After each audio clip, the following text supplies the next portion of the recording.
Hey guys, welcome back to my channel. So I'm sitting here in Riley's room. I escaped for a few minutes. Today's Sunday. Like, I'm actually probably gonna post this like tomorrow, so this is gonna be like a very up-to-date Q&A in terms of like my responses and stuff. But normally I don't film on Sundays. I try to just kind of like keep it chill, but this is like an easy video to film. We can just kind of like, it's like I'm chit-chatting with you guys. It's like I have you guys over, we're just talking. So that's what I'm gonna do today. I'm sorry, I had told you guys when I was in Miami that I was gonna film this Q&A, and then I never did. So I've got questions that you guys asked me back then, and we're just gonna like go ahead and get to it. I'm gonna try to do this kind of spitfire, so it's not super long, but at least tomorrow, you know, you guys will have something to watch and you guys can like just enjoy your morning coffee with me and kind of catch up on life, all of that. So I'm gonna address the first thing that I got so many questions about, which was, since meeting your niece, have you had the urge to have another baby, or has it increased even more, or are you somewhat fine with just being a family of 4? I'm gonna address it just because that's like the #1 question I got asked when I was in Miami.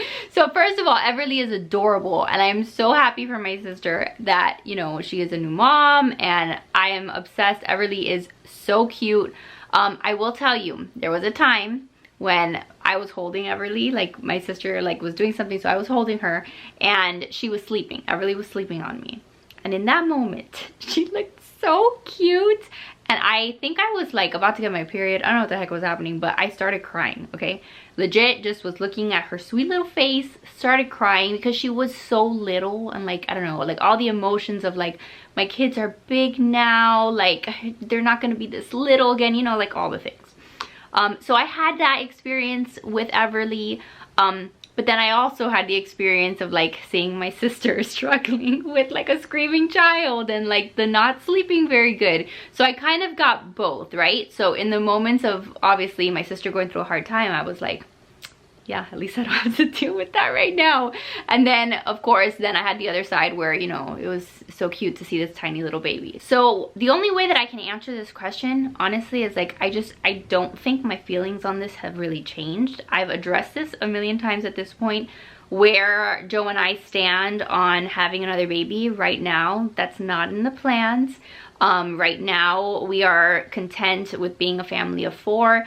I of course am a little bit more open to the possibility, but at this moment that's just not something that we're like actively pursuing, if you know what I mean. So then the other thing I got asked is, do you think being around your sister's dog made you guys want a dog more or less? You guys, we do not like my sister's dog. Like, I'm sorry, my sister knows that I love her, I love her face, but like her dog is just annoying, okay? Her dog is like super yappy. It just is like, it's not one of my favorite dogs, you know. Like, there's some dogs that I love.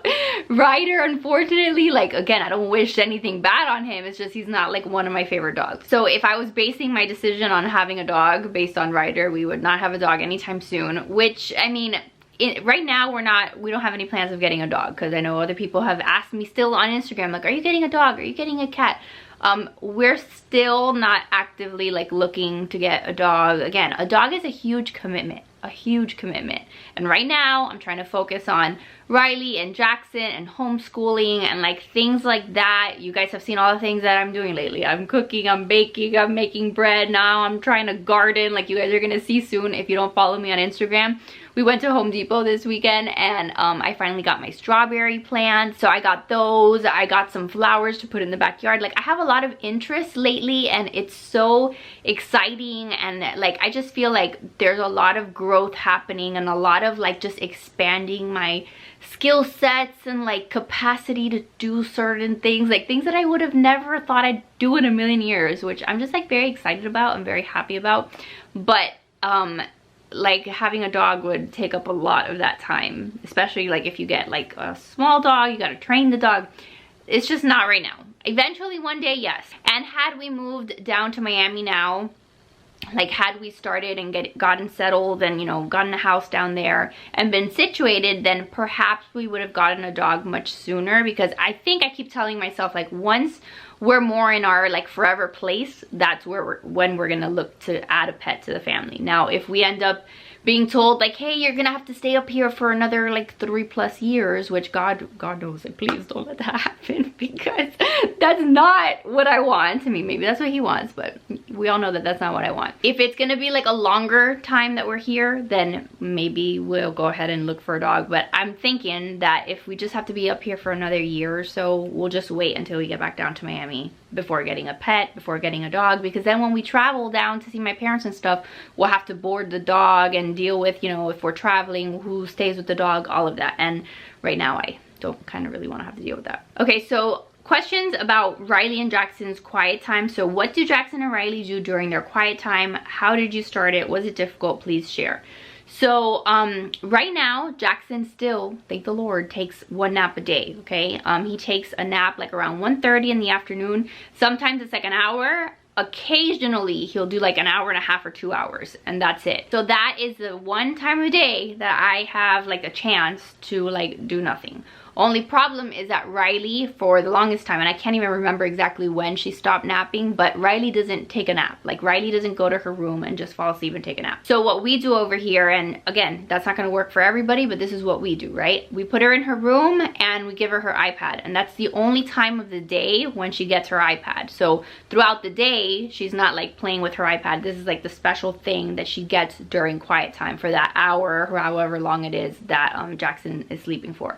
So during that time, you know, she can watch YouTube Kids. She has also like a lot of apps on her iPad, like the Peppa Pig app, the Beamy Boo apps, all of the ones that I've shown you. So sometimes she's in here and she's like coloring on one of the apps. Sometimes she's watching something on YouTube Kids. So right now that works for us. It keeps her content. She's quiet, and it just gives me like one moment of peace throughout the day. Now Jackson is 2 and what now, like 2 and 4 months old. So 2 years and 4 months old.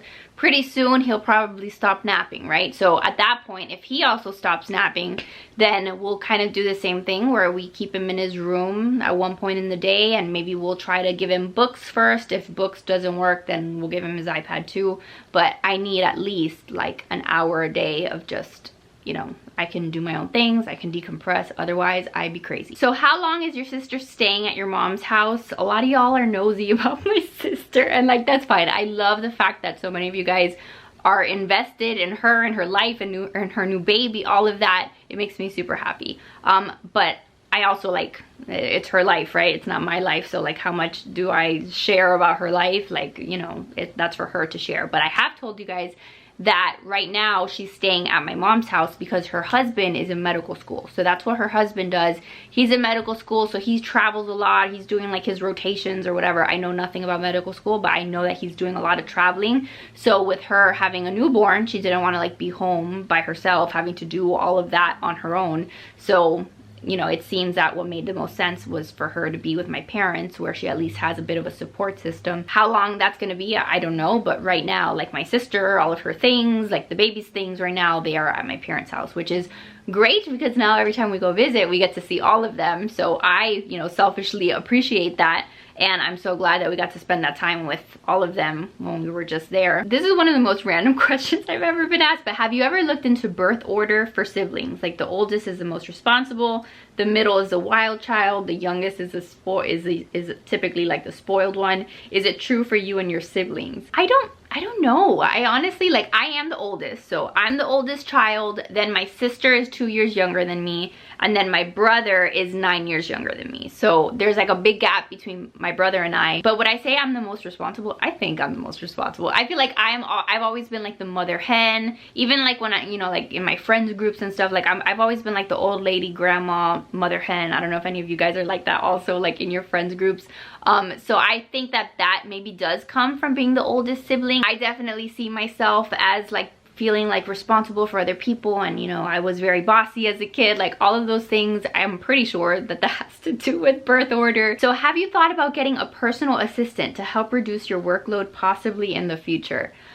Personal assistant meaning what? Like in my real life for work stuff? Like I'm not quite sure. Like the only thing that, like I have hired, last year I hired help, like the first amount of help I've ever had in terms of my business. I hired like an awesome graphic designer who does like my thumbnails for YouTube. She does like my like to know it posts. So she helps me with that stuff. In the future, like I would love to get to a point where I can delegate more like work stuff. But it's kind of hard because with the work that we do, like I can't hire other people to film my YouTube videos. Like, hello, like I'm the one in the YouTube video, you know what I mean? And then especially if most of my videos are like vlogs, there's a certain way that I like to edit my vlogs, and like I don't think I would feel comfortable giving somebody else like all of my raw footage and say, hey, here, edit it, because there's a lot of stuff that I have to cut out of my videos, especially like if the kids are around. I'm not gonna give someone like all of my footage and then like, you know, count on them to like cut stuff out and whatever. So a lot of my work I feel like I have to do on my own. In terms of like my personal life, like the one thing I have considered at one point, like I considered getting a nanny to like come and play with the kids for like a couple hours a day or a week. Like that's the only thing that I've even thought about. But at the same time, like I like to do that, so like I'm always like torn, because like I want to be the one to like do fun stuff with my kids, but I don't think that that's something that's like off the table completely. At some point, if I really need the extra help, then I will. I do still have, by the way, I do still have the 2 ladies that come and clean my house every 2 weeks. So that is a huge help in and of itself. Like the fact that every 2 weeks I can count on someone coming and cleaning like the showers and the bathtubs and the toilets and cleaning the floors, like doing all that stuff really, really helps, because otherwise I would be the one having to do that. Like I still have to do the daily upkeep, all of that, but the fact that I have someone to like, you know, make sure that there's not like a whole lot of dust and like, you know, like I said, clean the toilets, that stuff is huge. So that's something that we prioritized in our budget.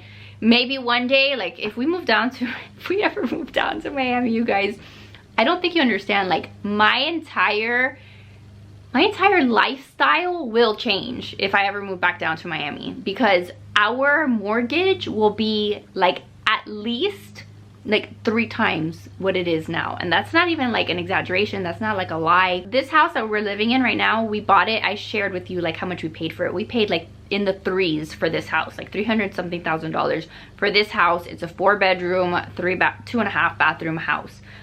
In Miami, like in the area like where we're looking, or where my parents live, like in the Miami area, this isn't even like Miami Beach, this isn't even like the hot poppin' places, like this is just like the middle of freaking nowhere, Miami, where I grew up. A 4-bedroom, 3-bathroom house that's not even in like great condition, not new appliances, brand new beautiful kitchen. You'll be lucky if you find something in like the $600,000 range, but most of them are like $700,000 range. So I tell you that just because it's a lot, like it's a big difference. We'll be paying a lot more money towards our mortgage, which means that we'll have a lot less money for like the extra stuff, right? For like all the random subscriptions that we have, and the Netflix and the Hulu, you know, like how all those things add up. I've shared with you guys before, like all of our expenses, like we have a lot of extra stuff, and we're blessed right now. We can afford all the little extra stuff, the traveling, the going here, and not having to worry about spending the money on this and that, and going to Target and getting the kids toys and clothes. There's a lot of that stuff that we won't be doing anymore, or a lot less of, if we move down to Miami. So all of this to say that like the fact that we have cleaners now is great. When we move to Miami, we'll either have to really prioritize that in our budget, or we may end up not even being able to afford having the cleaners come. So point is, I'm gonna enjoy them while I have them here, because that is a huge help to me. Okay, so this is super random, but somebody said, I haven't seen Love Every on your channel in a while. Do you still get the boxes?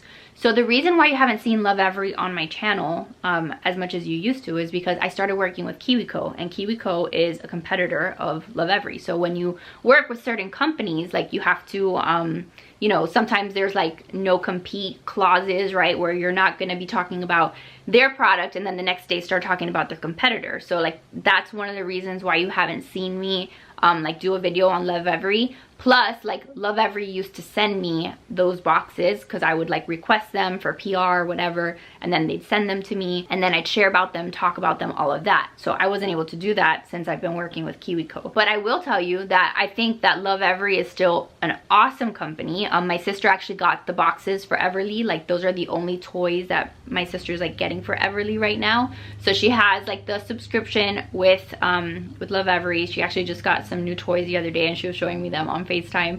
Super cute, best quality toys. And the thing with Love Every versus KiwiCo is that in my opinion, it's like apples and oranges. It's not even like the same thing. Like, I think that Love Every is awesome, and I think that KiwiCo is also awesome, but they're two different things, at least at the point where they're like in the toddler phase, like Riley's age and stuff. Because the KiwiCo stuff with that age group, it's not even like necessarily toys. It's more like activities, crafts, things like that from all the KiwiCo boxes that we've gotten. We've enjoyed them, but it's been more like arts and crafts, kind of like a one-time, you know, you do it one time and then like that's kind of it situation. Love Every is different. Love Every is like toys. They're not arts and crafts projects. They're not like STEM-based learning, you know, projects.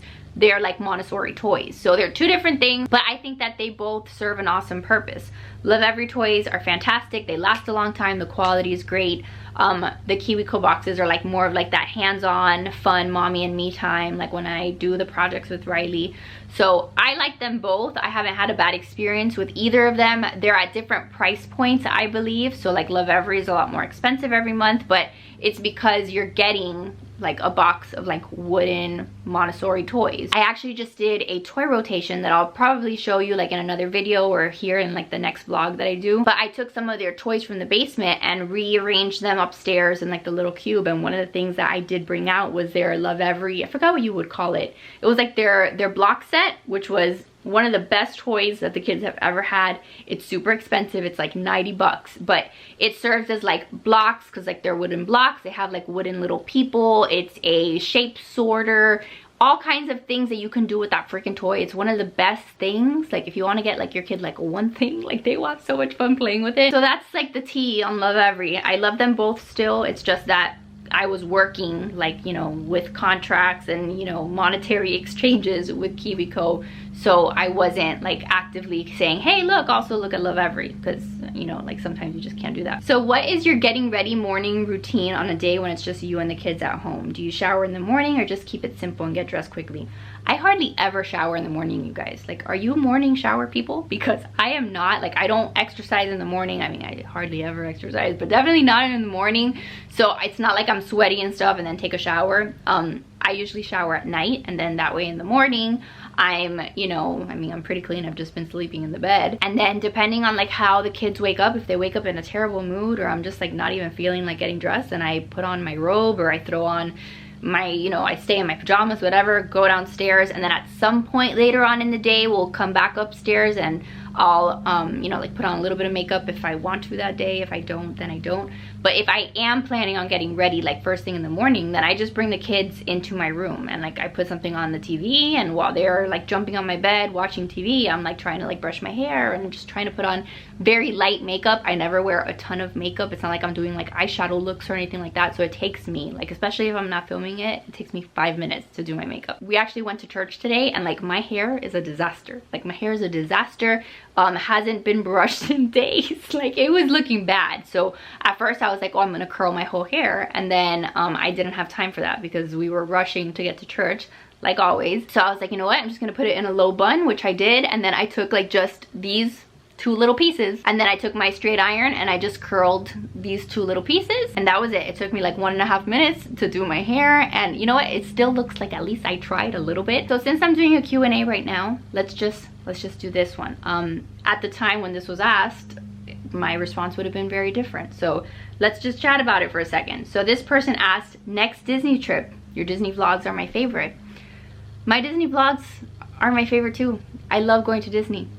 And it makes me really sad because I have a trip planned for December, and we may still go and we may not because Disney's gotten pretty crazy. So that's something that I've had on my heart. If you guys haven't watched the news, if you care, if you don't care, again, these are like my feelings. I don't think that you're a bad person if you choose to continue going to Disney. I still have my Disney Plus subscription, but it's something that I'm praying about and something that I am really trying to figure out what to do about, because no, I do not like the direction that Disney is heading in. I think as a Christian household, as a Christian mother who's trying to instill Christian values on my children, Disney is not gonna do it for me. If they're moving in different directions, if they're just like, that's not what Disney used to be about. Disney used to be a very like pure like childhood memories kind of situation. Like you had a princess, you had a prince, they lived happily ever after, beautiful. You know, I grew up living in Florida, so I would go to Disney and it was like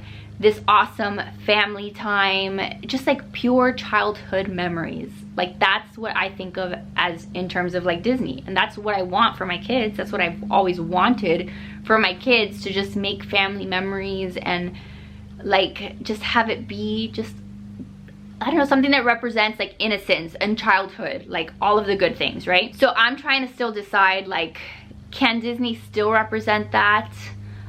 Or is it like too late for that? Or like, how do we tell Disney, hey, we don't like the direction you're going in, without like pulling the plug on these things, without giving them our money, without you know, paying for the tickets still? Because like if we still continue to do all the things, then like they don't feel it, it's fine. Maybe some of you guys get me, maybe you don't. Maybe you think I'm a wackadoodle, you think I'm crazy, and that's fine, okay? That's fine. We're not gonna have the same opinion on it, but it's something that's been weighing heavily on my mind, because I love going to Disney. I've loved every time that we've gone to Disney, but at the same time, like there are gonna be a lot less movies that Disney makes from here on out that my kids can watch, because there's certain things that I don't want my children exposed to. Like there's certain things that I don't want my children to be asking questions about. My kids are 4 and 2. Like there's things that I don't think my kids should be exposed to and should have to deal with, straight up and honest. And maybe some people think a certain way of me for thinking that. That's okay, right? Like I've always said, I'm gonna be real and I'm gonna tell you how I feel. Some people are going to be okay with it, some people aren't. But I'm definitely praying about that.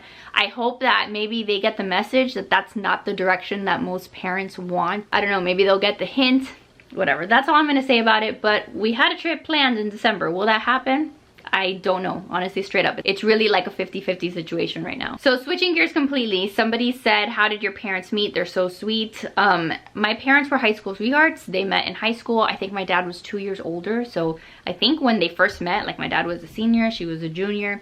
All I know is that when my mom was 18, they got married. So my mom was 18, he was, or maybe there was 3 years between them, because I think he was 21. I think maybe 3 years. I could be wrong, but they met in high school. Then when my mom was 18, they got married, and they've been together ever since, and I love it. Okay, so what are some of the things that you and Joseph do for each other to keep the spark going? So I have big plans, not like huge plans, but like I have plans to sit down and talk to you guys about the marriage course that Joe and I have been doing, because I think that there's a lot of stuff in there that would be helpful. Over on Instagram, I mentioned the fact that Joe and I were doing a marriage course, and everybody was like, what do you mean? What marriage course? So I don't even know if like everybody's on the same page here. I had mentioned it in the video that I did where I told you guys that we're staying here in Virginia. I talked to you guys about the fact that we're taking like this little marriage course through our church, because we're trying to go through like the convalidation process, whatever, getting my marriage recognized in the Catholic Church. I honestly had no idea that this would be a requirement, that we'd have to go through like a marriage course. Like when I say marriage course, it's our church, the specific church that we go to, has developed a program, a course that's taught by one of the priests, that's designed, in my, like from my understanding, it's designed for any couple that's about to get married. So there's a new couple that's about to get married, they're gonna go through this course, but also like marriages that are in turmoil, marriages that are dealing with infidelity, like marriages that are like on the rocks. They're like, here, please go through this course, we can help you. So it's not just brand new couples. And I guess because we had approached our priest about, you know, our situation and how we want to get our marriage recognized through the church, they're like, oh perfect, look, come to this course. So I had no idea that this was a requirement. I had no idea that our church even offered it. And I honestly think that this might be the first time that this specific church does this specific course, but it has been a huge blessing in our life. Like, you know, it's hard to explain it if you've never been through it, or if you don't even believe at all, but like there are times in your life where you just feel like the Lord is like, he's doing his thing, you know, he's putting you in the right place, and he's helping you meet the right people that you need to meet, that you need to be around, and like doors start opening, and you're like, you know that it's the Lord that's doing it. Like, you know, like it's just too many coincidences, too many like weird things are happening, and you're like that's just God putting you where you need to be. And that's exactly how it has been with this course, with the fact that we went to this church. We had tried like 2 other churches before, and I don't want this whole video to be about church, but we found ourselves in this marriage course, and it has been huge because like right now, one of the things that we are talking about is like the small details, like how as you were together for a really long time, you know, you start to kind of like take your relationship for granted, and like the little things that you used to do for each other, the flowers, the just hey random texts, I'm thinking about you. I know that sometimes like that seems like, oh, that's so silly, like you shouldn't have to do that, but at the same time, like it does make a difference. It makes a difference when you're putting in the small details, you're putting in just like a little extra effort, even if it's just like a little extra effort than you normally do. So like that's kind of like what we're covering right now, and like it's obviously working. Like Joe bought me flowers when he was out of town. I was here by myself in Virginia, by the way. I haven't shared that because like my vlogs are delayed, whatever. I haven't like sat down to talk about it since Joe got back home here on this channel. But Joe was gone for 3 days. He had a work trip and I was here by myself with the kids. I somehow survived. It was a really big deal for me. I talked about it on Instagram. Before this trip, I had never stayed here in Virginia by myself because the thought of me being like alone in a state where I knew no one, like with no support, with 2 kids, like terrified me, I was still a little nervous. I was still a little anxious, but I got through it. All of that to say that whatever, Joe got me flowers. I have a beautiful bouquet of flowers downstairs. I got them yesterday and it made my day. Like it made my day because Joseph Buell never gets me flowers. Like he didn't even get me flowers for Valentine's Day because he's like, they're gonna die. Why am I gonna buy you flowers if they're gonna die? But to me, it was a huge deal. So the fact that he was thinking of me, the fact that he did something a little extra, and like my mood after getting those flowers was just, I was so happy yesterday. And maybe it's silly, maybe, I don't know, but I love them and they're beautiful. And I don't know, those are just some of like the little things that we're working on right now. Being a little bit more attentive, spending more time together, present. I want to give you more details and more like specifics, but that would be like a whole relationship marriage class. But what I will say is that me and Joe, like together, like we have never been happier in our relationship as we are like right now. Like right now we're doing great. I thank the Lord for that. We've been together for a long time, you know. We've been together, like I've known him for 10 years and married. I think we've been married for like 6 years.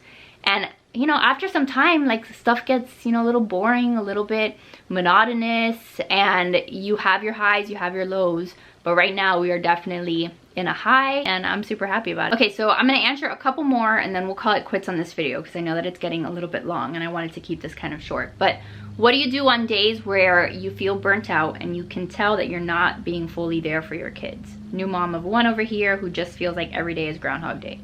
So every day absolutely can feel like Groundhog Day, whether you have 1 kid or 2 kids or 5 kids. Like the basis of what you're doing is the same, right?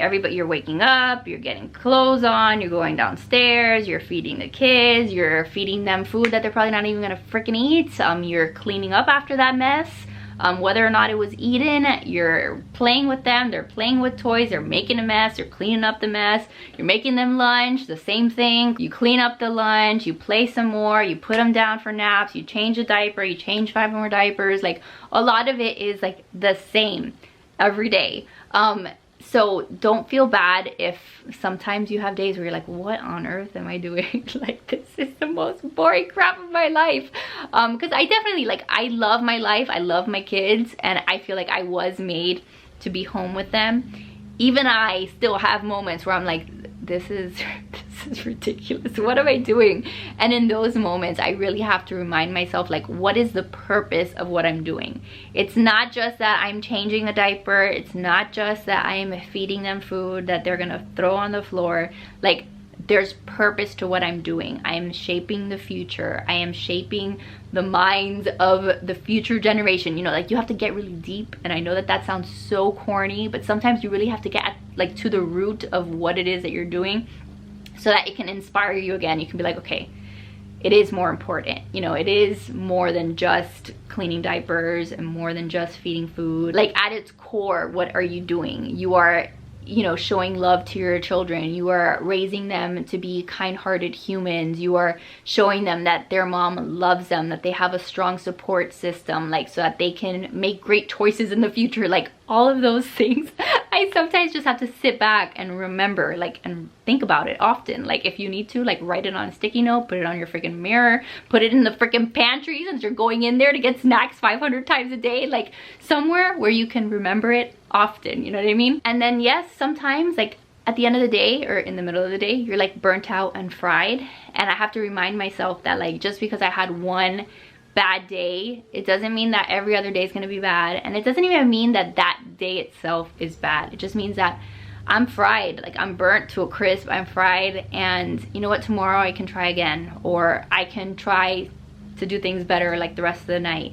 And your kids are not gonna hate you because you are burnt out one day. Like I spent, like while Joe was gone, you guys, imagine it was like 3 full days of me being with the kids by myself. The day before Joe got home, I think that was what, like a Thursday? On Thursday, I spent most of my day yelling at the kids.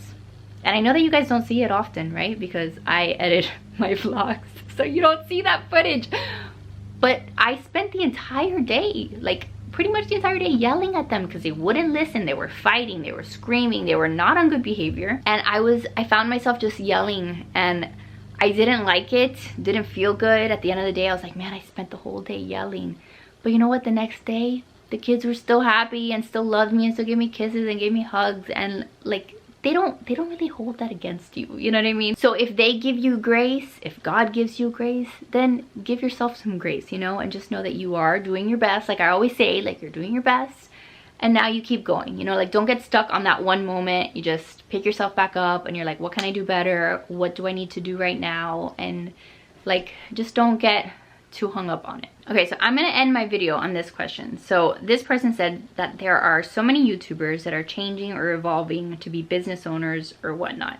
Is there any YouTuber that you admire and inspire to be like? If you could change one thing about the YouTube vlogging, like what would it be? What I'm gonna address in that question is the fact that it does seem like a lot of YouTubers are trying to become business owners. And given that I myself am a YouTuber, I can see both sides of the coin. I'm trying to like see how I word this. So there definitely are pros as a YouTuber, right? Like to try to get off of YouTube or to try to do other things so you don't just rely on YouTube. There's like sense in that. Like you never want to have all your eggs in one basket, because if YouTube closes tomorrow or YouTube says, you know what, we don't really feel like paying our creators that much, which they don't really pay their creators all that much, then you end up with nothing, right? Then like from one day to the next, your entire business or the fact that you rely on certain income to pay bills, like that's gone. So I can see why some people look to, you know, open up boutiques or look at, you know, owning their own shops or whatever. Like they're looking for other business avenues, I guess you could say. That being said, I think you also have to, like, at least for how I feel, I guess, like you have to still remember your audience, like remember who is watching your stuff, remember the fact that like the people that have supported you have been with you since you've been on YouTube. Like I know that it's gotta be frustrating, like I know it's been frustrating for me when I've fallen in love with the creator and then watched all her videos, and then like from one day to the next, like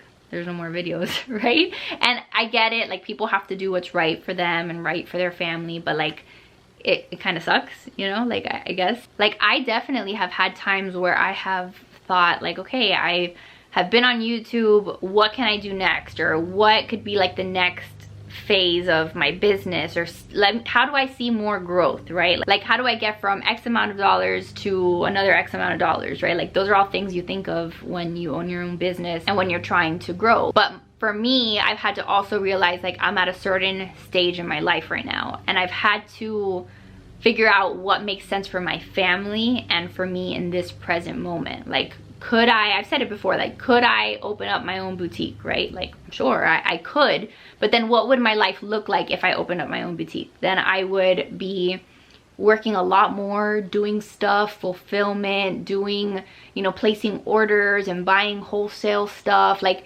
there would still be work I would have to do, and that's not really what I want my life to look like. Like I like doing YouTube because it's flexible, it's something I can do from my house, something that I can do while the kids are around, and I feel so blessed that I'm able to do that. So to like venture off of YouTube and pursue some of the other paths that other people also in this space are kind of pursuing. I don't want that lifestyle. And I think that's something that I always, like, I used to give like career advice, and I used to, like, I even wrote a book on career advice, like, fun fact.